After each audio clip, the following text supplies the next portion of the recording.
ang Advocates for Heritage Preservation ay pinaglalaban namin itong Rizal Memorial para sa tao, para sa mga taga-Maynila. Kanila ito. Pag ito nawala, yung ating mga atleta, saan sila mag-ensayo? Kailangan pa sila pumunta ng Clark o kahit saan para lang mag-training. Nandito na ito sa Maynila, ang lapit natin.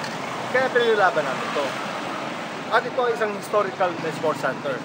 Ito, dapat ma-save, ma-preserve para sa atin, para sa mga taga-Maynila, para sa ating bayan.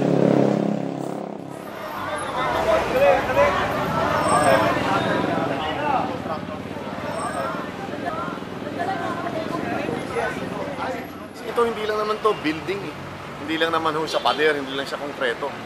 Nakapaloob sa bawat sulok nito eh yung alaala ng mga bayani natin sa larangan ng sports. Yung mga hindi nakakilala, nakakalungkot. Chofilo Ildefonso, yung unang-unang Olympia natin, si David Nepomuceno, yung unang track and field na medalist natin, actually only yun. Yung si Miguel White, sila Kaloy Saga. Ang daming pangalan, si Lilia de Vega kung gusto nyo. Unang pangalan sa kaalaala ng Philippine sports.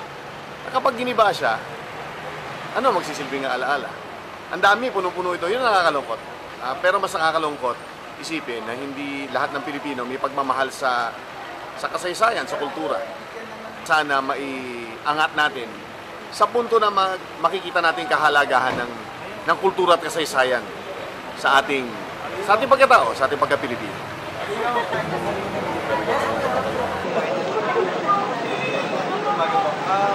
Our involvement as the descendants of Antonio de las Alas is just to try to convince people that, everything is not just money. What is very important is our heritage, that we should preserve it, because, once this is gone, people also will forget about our heritage, what our forefathers did to improve sports. We that before the 1930s or something. My father, Antonio de las Alas, was very sports-minded. So he helped build, he helped secure this area. It was granted by the government of Manila. Nabigay sa kanila itong land na ito. Tapos my father was also the Secretary of Public Works, and then later became the Secretary of Finance. So it was in the help of President Quezon, they were all involved na napagawa ito.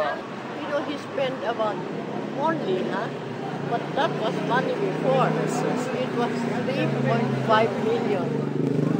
For the whole thing, that's 11. And he asked Mr. Vito Cruz to give him the land. I don't know. I don't know if it was given or it is titled.